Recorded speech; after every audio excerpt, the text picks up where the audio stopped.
Hey guys, today we're going to do a Q&A from my Instagram, and so I'm going to answer all of the questions that you guys want to know. So Valisha asked, what is my favorite skincare product?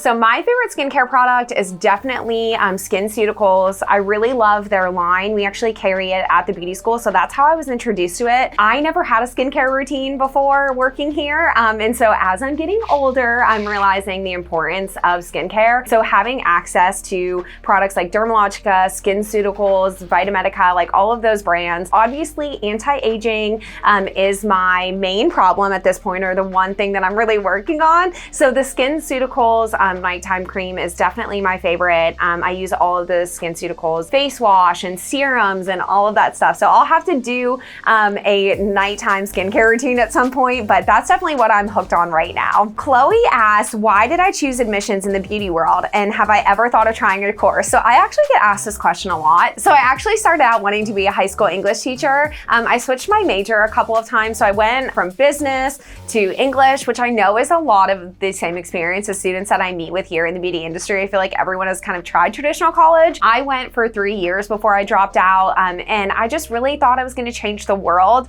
help all of these people, help students and help kids. But I quickly realized when I did my observations that it wasn't a good fit for me. I felt like I was going to have to be mean, which if you know me at all is not the vibe that I wanted to have in my career. I just wasn't able to do the things that I wanted to do. I was pretty against standardized testing, which, you know, was becoming way more popular at the time that I was in college. And so I just decided that it wasn't for me. And so I dropped out of college thinking that I was going to go back and finish. I just needed to decide what I wanted to do. But when I moved to Knoxville, I had a couple of just like random jobs prior to coming into the beauty industry. I got connected through a friend who was a salon owner, had said that Tennessee School of Beauty was looking for a person to help with admissions. He thought I would be perfect for the job. So I came in and interviewed, immediately fell in love with Tennessee School of Beauty. I loved that it was family oriented, that it was locally owned, that it had been open since 1930. I think that it's all of the things that students fall in love with when they come in. And I had the same experience. I immediately was like, oh my gosh, this is so exciting and I'm going to get to help people. And literally it's like the rest is history. I will not be trying any courses. I feel like this side of the beauty industry is the side that I need to be on. I always say never, but I don't think that it's in the cards for me. So Steven asked what my favorite snack is,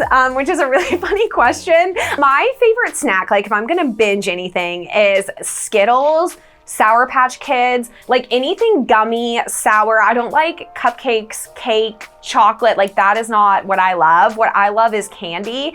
So really any candy is my favorite, but if I'm gonna splurge on any snacks, that's definitely what I'm going for. So my friend Justin asked how long I've been a Cowboys fan, which is funny because I have a really embarrassing tattoo that I got when I was 18 years old. It's not terrible, like it could be way worse, but I do have a blue star on me that looks like a Cowboys tattoo. And if you know me, I'm a hardcore Steelers fan. I'm surprised that my family didn't disown me after getting this tattoo. At the time when I was 18, I didn't think that it looked like a Dallas star until my dad saw it and was extremely disappointed in me for not only getting the tattoo, but for getting a tattoo that looks like a star or a Dallas Cowboys star. So I am in the process of choosing a design to get it covered up.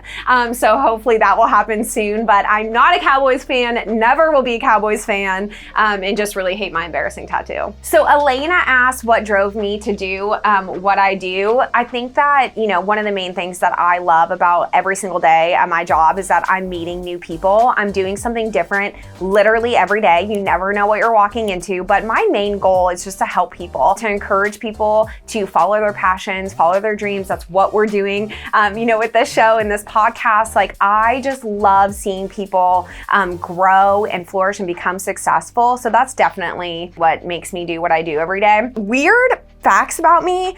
I think a lot of people are surprised to know that I'm not such a girly girl. I think because I dress up every single day and I'm this person, when I come into work and I'm always put together, as soon as I get home, throw my hair up in a ponytail, put on, t-shirt, yoga pants, and I am like outside. We really love to hike, to do outdoorsy stuff. So I think a lot of people think like I'm just like this girly girl, and I'm really not. Ashlyn at Whitney Evans, like keeps my hair looking good, teaches me how to do my hair. Katie Hill and Chloe and Elena all are teaching me how to do my makeup. So without them, like, I would be a mess. I always say that I've gotten like so much prettier since I started working here because I learned how to do these things. And I never knew how to do them before. I was a super big tomboy growing up. I have 2 older brothers. So I was just kind of doing whatever the boys were doing. So I played sports. I didn't, like, a lot of people think I was a cheerleader, which is funny, and I was not that ever. I was definitely just like into volleyball, you know, momming a lot, obviously, but you know, we really like to be outside, and I like to be like camping, hiking, all of that, just not the normal girly girl stuff that I think people see at Tennessee School of Beauty. So Panera Tennessee asked what I would do if I didn't work in the beauty industry, and I honestly, like, I have no idea. I think, you know, I've thought a lot about being a stay-at-home mom. Obviously, that is the hardest job in the world. I think it's literally, like I always say, coming into work, doing this kind of stuff is so much easier than being a stay-at-home mom. I think I wouldn't be great at it because I am so social. I would feel isolated, I think, just like within the first week of being at home. I wanted to be a newscaster for a while. I thought about, when I was little, I always wanted to be one of the people on QVC, like selling the products. I loved watching infomercials and watching QVC. So I think that that's something that I would maybe try. I don't think anything that like requires a degree is anything I would jump into. I think maybe a stay-at-home mom is probably, at this point, if I quit everything tomorrow, is probably the first thing that I would jump into. Thank you all so much for submitting your questions. Follow me, Beauty School Bobbi, and Beauty and Style Network to keep up with more Q&As to get your questions answered next time. Thanks, guys. Bye. Cool. Do I need to sell? So I just really hate the Cowboys. Okay. Do you want some of my coffee? No, I'm just kidding. It's like all cream. Should I talk about my embarrassing tattoo?